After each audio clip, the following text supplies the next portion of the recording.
Hello everyone, ভিডঙ্ক.com ওয়েবসাইটে তোমাদের সবাইকে স্বাগত জানাই। আমি সৌরভ দে, তোমাদের ম্যাথ টিউটর। এখানে যে প্রশ্নটি নিয়ে আলোচনা করব, দেখো এখানে এক্স ইকুয়াল টু একটা ভ্যালু দেওয়া আছে, আবার এখানেও এক্স ইকুয়াল টু একটা ভ্যালু দেওয়া আছে, তো ওয়াই এর মান নির্ণয় করতে হবে। তো দেখো আমরা কি জানি, যদি এক্স এর মান একটা ভ্যালু এ হয় আবার এক্স এর মান একটা ভ্যালু বি হয়, তাহলে এটা কি ইমপ্লাই করে না এ সমান অবশ্যই বি হবে। কারণ একটা চলরাশি তার দুটো আলাদা আলাদা মান থাকতে পারবে না, একটা চলরাশির একটা নির্দিষ্ট মান থাকবে।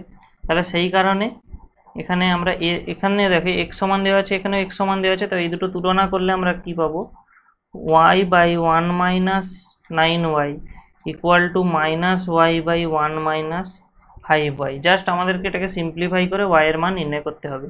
তো প্রথমে আমরা কি করব না, কোনাকুনি গুণ করে দেবো। তাহলে আমরা কি পাবো না, y into 1 minus 5y equal to minus Y into 1 minus 9y। তাহলে আমরা এখান থেকে কি পাবো না, y minus 5y square equal to minus Y plus 9y square.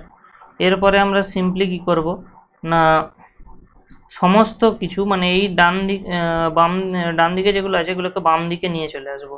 তাহলে কি পাচ্ছি দেখো, Y minus 5y square plus Y minus 9y square equal to 0। দেখো এখানে মাইনাস ওয়াই ছিল, সেই কারণে এটা বাম দিকে আসতে প্লাস হয়ে গেল, প্লাস 9y স্কোয়ার ছিল, এটাও বাম দিকে আসতে মাইনাস হয়ে গেল। তাহলে সেই কারণে আমরা এখান থেকে কি পাবো, দেখো এই ওয়াই এবং এই প্লাস ওয়াই মিলে আমরা পেয়ে যাব 2y। এখানে ছিল মাইনাস 5y, এখানে ছিল মাইনাস 9y, এরা মিলে হয়ে যাবে minus 14y square equal to 0।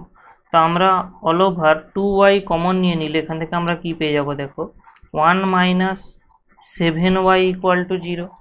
এবারে আমরা যদি উভয় দিকে এই সমীকরণের উভয় দিকে 2 দিয়ে ভাগ করে দিই, কি আসবে, এখানে আসবে y ইন্টু 1 মাইনাস 7y, এবং ডান দিকে যদি 0/2 করি তাহলে ওটা 0ই থাকবে।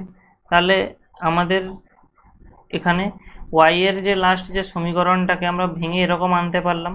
তা আমরা কি জানি, যখন দুটি রাশির গুণফল 0 হয় তখন নিশ্চয়ই ওই দুটি রাশির মধ্যে যে কোনো একটা রাশির মান অবশ্যই 0 হবে।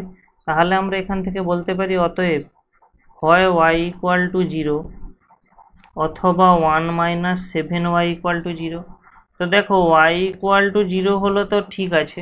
এবারে যদি অতএব 1 মাইনাস 7y ইকুয়াল টু 0, যদি 1 মাইনাস 7y ইকুয়াল টু 0 হয় তখন কি হবে, দেখো তখন আমরা কি পাবো এখানে না 1 ইকুয়াল টু 7y হয়ে যাবে, কারণ আমরা মাইনাস 7yকে ইকুয়াল সাইনের রাইট সাইডে নিয়ে চলে গেছি। তাহলে আমরা এখান থেকে দেখো y এর মান কি পাবো না 1/7।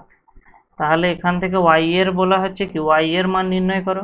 তাহলে অতএব y ইকুয়াল টু 0 অথবা y ইকুয়াল টু 1/7। তাহলে y এর আমরা দুটো ভ্যালু পেতে পারি, either y equal to 0 or y equal to 1/7।